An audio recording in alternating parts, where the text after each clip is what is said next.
અમદાવાદથી સમાચાર નિકોલમાં લોકોને ગરમીથી રાહત આપવા વેપારીએ કર્યો નવતર પ્રયોગ। વેપારીએ પોતાની દુકાનની સામે રોડ પર પાઇપની મદદથી ફુવારા લગાવ્યા। અહીંથી પસાર થતા રાહદારી અને વાહન ચાલકોને ગરમીથી રાહત અને ઠંડક મળી રહે તે માટે ફુવારા લગાવવામાં આવ્યા, જેમાં નોઝલ અને આરો પંપનો ઉપયોગ કરી સ્ટ્રક્ચર બનાવવામાં આવ્યું। અમદાવાદમાં એક તરફ કાળઝાળ ગરમી પડી રહી છે, ત્યારે લોકોને રાહત આપવા માટે અમદાવાદના વેપારી દ્વારા એક નવતર આયોજન કરવામાં આવ્યું છે। હું આપને દ્રશ્યમાં દેખાડવા માંગીશ કે અહીં જાહેર રોડ પર પાઇપ અને ફુવારા મૂકીને એક સ્ટ્રક્ચર ઊભું કરવામાં આવ્યું છે। આ સ્ટ્રક્ચરમાંથી ઠંડા પાણીનો સ્પ્રે થાય છે અને આ સ્પ્રે રસ્તા પરથી પસાર થતા વાહન ચાલકોને ગરમીમાંથી રાહત આપે છે અને એક આહલાદક વાતાવરણ પણ ફેલાય છે। અને આ જે નવતર પ્રયોગને લઈને દૂરથી અહીં લોકો જોવા આવે છે, ત્યારે શું છે સમગ્ર પ્રયોગ તે અંગે આપણે વેપારી પાસેથી જ જાણીશું।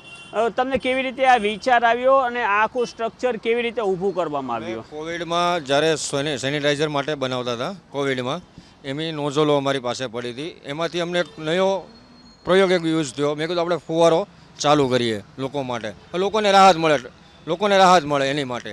ખાસ તો એવું છે કે હવે તો ગરમીનો ઉનાળો ચાલુ થઈ ગયો એટલે ફોગર સિસ્ટમ જાજી વપરાય છે, એટલે હવે અમને એમ થયું કે આપણે પોતાનું છે તો આપણે પોતે ફોગર યુઝ કરી શકીએ અને લોકોને રાહત બી મળે અને લોકો અહીંથી નીકળે પસાર થાય એક ફેરું આનંદ મળે છે કે એસી કરતાં આ સારું છે।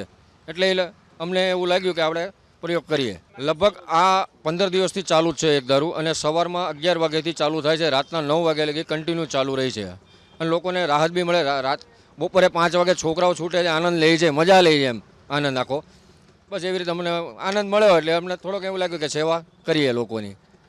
જે આ હતા વેપારી, તેમને સ્પષ્ટ જણાવ્યું કે જે રસ્તેથી પસાર થતા બાળકો અને વાહન ચાલકોને ગરમીથી રાહત અપાવવા માટે અને બાળકો અહીં નીચે ઠંડકનો અહેસાસ કરી અને આનંદ માણે તેવો એક પ્રયોગ તેમના મનમાં આવ્યો હતો અને તેમણે આ પ્રયોગનો અહીં સુંદર રીતે અમલ કર્યો છે। અમદાવાદમાં ગરમીથી રાહત આપવા માટે કેટલાક જાગૃત નાગરિકો દ્વારા આવા અવનવા પ્રયોગો કરવામાં આવે છે। કેમેરા પર્સન કરણ સાથે ચેતન બાંભણિયા, ABP અસ્મિતા, અમદાવાદ।